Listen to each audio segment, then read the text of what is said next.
Assalamualaikum warahmatullahi wabarakatuh. Alhamdulillahirabbil alamin wassalatu wassalamu ala asyrafil anbiya'i wal mursalin wa ala alihi washabihi ajmain amma ba'du.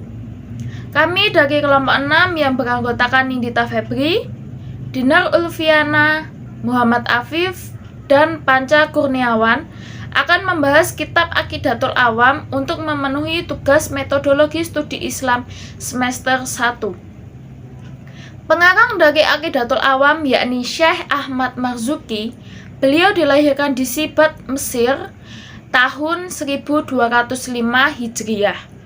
Beliau merupakan guru thariqat yang sangat ternama dan punya banyak santri.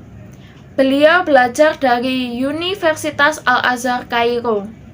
Beliau dengan kakaknya Al-Alamah As-Sayyid Muhammad pergi ke Mekah dan tinggal dekat Masjidil Haram. Mereka merupakan dua ulama besar yang sangat ternama, sehingga ketika berada di Mekah, banyak santri yang berbondong-bondong untuk belajar kepada mereka. Bahkan Syekh Al-Marzuki yang bermazhab Maliki tersebut diangkat menjadi mufti Mekah hingga beliau wafat tahun 1261 Hijriah.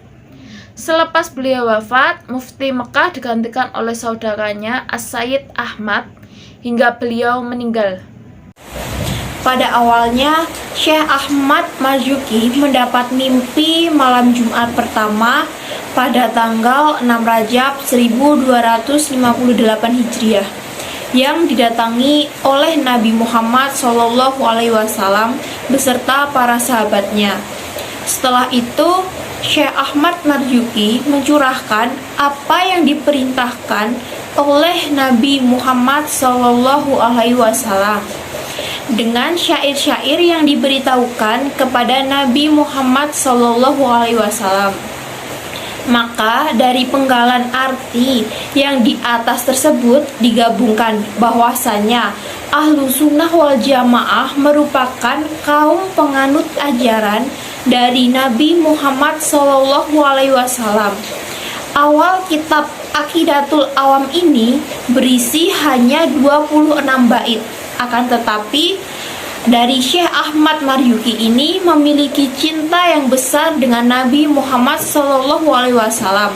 Maka beliau menambahkan lagi baitnya menjadi 57 bait syair.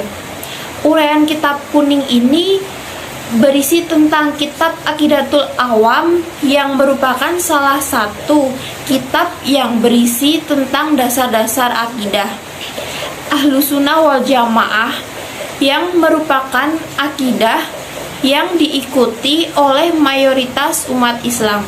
Madhomah Aqidatul Awam memuat 57 bait, dimulai dengan pujian kepada Allah dan Rasulullah serta para sahabat dan keluarga Nabi. Kemudian kewajiban mengetahui sifat-sifat Allah terdiri dari 20 sifat wajib, 20 sifat mustahil, dan 1 sifat jaiz bagi Allah.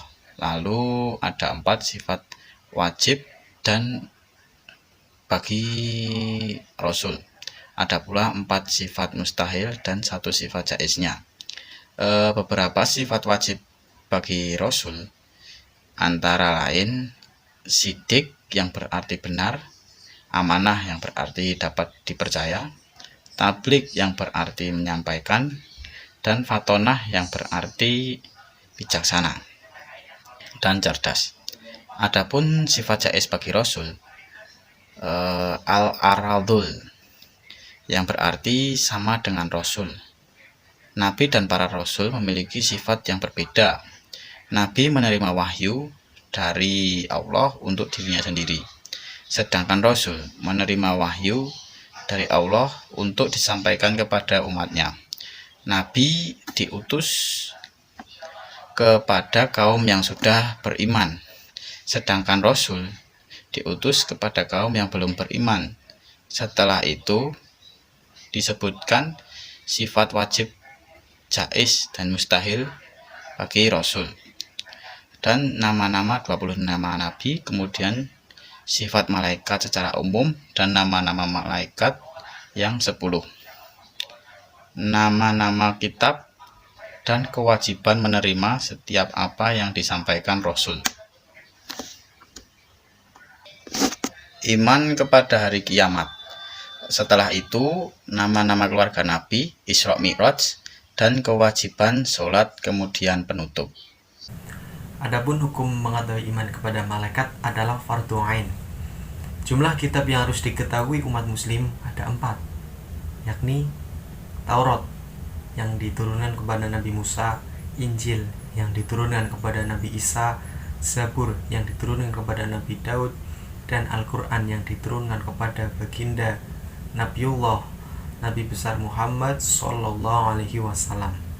Dalam kitab Aqidatul Awam terdapat hukum mengetahui hari akhir yang hukumnya adalah fardhu ain, sehingga kewajiban beriman kepada hari akhir berlaku bagi setiap umat muslim yang sudah mu'alaf.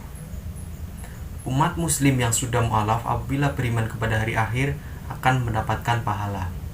Selain itu, dalam kitab Aqidatul Awam juga menceritakan tentang salah satu nabi, yaitu Nabi Muhammad Sallallahu Alaihi Wasallam, di mana beliau lahir di Bani Hashim, Mekah pada Senin 12 Rabiul Awal yang bertepatan dengan tahun Gajah atau 23 April 571 Masehi.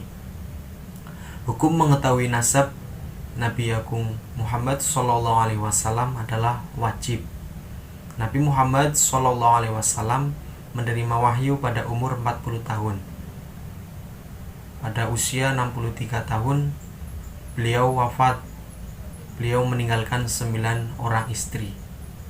Terima kasih. Mungkin hanya itu yang bisa saya sampaikan dan kelompok kami sampaikan. Bila ada kesalahan dan kekurangan, mohon maaf yang setulus-tulusnya, karena kami hanyalah, bukan adalah. Wabillahi taufiq wal hidayah. Wassalamualaikum warahmatullahi wabarakatuh.